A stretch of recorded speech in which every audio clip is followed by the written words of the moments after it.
Les lampions de la concertation politique de Ouando se sont éteints.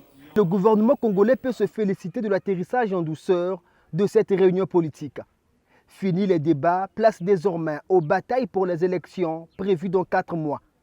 Un rendez-vous que l'exécutif appelle au respect des uns et des autres, mais également de celui du souverain primaire. Au moment où s'achèvent vos travaux, j'aimerais en appeler au fair-play démocratique de chacun et de tous à l'occasion des élections qui pointent à l'horizon. Certes, se doter d'un cadre juridique conséquent en matière électorale est une avancée majeure, mais elle n'est pas suffisante pour offrir au pays des élections crédibles et apaisées. Il faut aussi et surtout des acteurs électoraux dignes, respectueux de la norme établie, capables d'accepter le choix librement exprimé par le souverain primaire. Chez les participants, la fin de cette grand-messe sonne à 2 sens. Renforcement de l'indépendance de la CNEI, mise en place de la biométrie et autres, certains notent un manque de volonté politique sur des questions qui sont d'actualité depuis presque une décennie. Concertation après concertation, ils nous disent qu'ils vont travailler sur le sujet. Mais concertation après concertation, ils mettent ces 2 sujets-là à l'ordre du jour. Les listes électorales et en même temps la biométrie. On ne veut pas renforcer les Congolais. Si nous sommes encore invités à une énième concertation pour parler de l'amélioration du fichier électoral, nous ne voyons pas l'intérêt de revenir ici. Si nous sommes encore invités pour venir parler de la biométrie électorale, nous ne viendrons pas. La biométrie a été actée il y a 11 ans, en 2013. Des avancées constatées depuis 2009, d'autres partis notent avec satisfaction les acquis des concertations, tout en dénonçant la mauvaise foi de ceux qui refusent de constater les changements apportés par ces réunions politiques.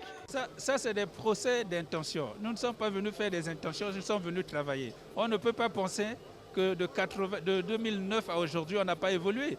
Le bulletin unique, c'était une vue d'esprit au départ, c'est une réalité. Donc demain, la biométrie sera aussi une réalité. La Commission nationale indépendante, c'était une commission qui a beaucoup changé. Aujourd'hui, elle est indépendante. Elle n'est pas encore parfaite à 100%, sinon on n'en parlerait pas. Le financement des partis politiques. Je pense qu'on est venu de loin, on a bien avancé et on continue d'avancer. En ce qui concerne le vote des militaires, on s'est convenus tous, unanimement, que le vote des militaires doit continuer à toutes les élections. Mais le gouvernement s'est résolu de filtrer, de créer une liste spécifique aux militaires pour les départir des listes de la population civile. Voilà. La satisfaction, c'est également des responsables des jeunesses au niveau du PCT et du Conseil consultatif. Si Vadim Osdemvouba sort gaillardi de ces rencontres, juste Bernardin Gavé, lui, se félicite du rabais de la caution électorale qui facilite par là la candidature des jeunes.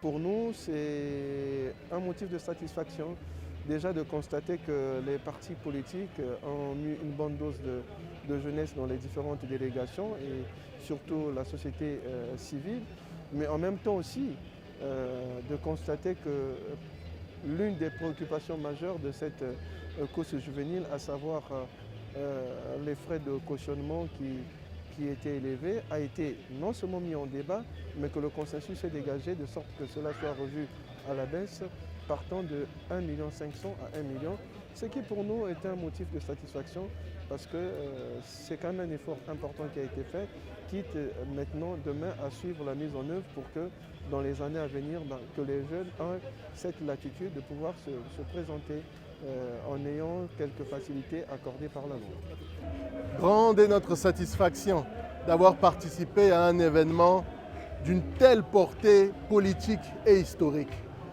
Les avancées sont multiples, vraiment multiples. Et donc, je dirais simplement bravo. Bravo à tous les participants d'avoir transformé cet essai démocratique. Bien que le consensus ait été dégagé à la concertation politique de Ouando, le plus grand problème, c'est désormais la mise en application des recommandations.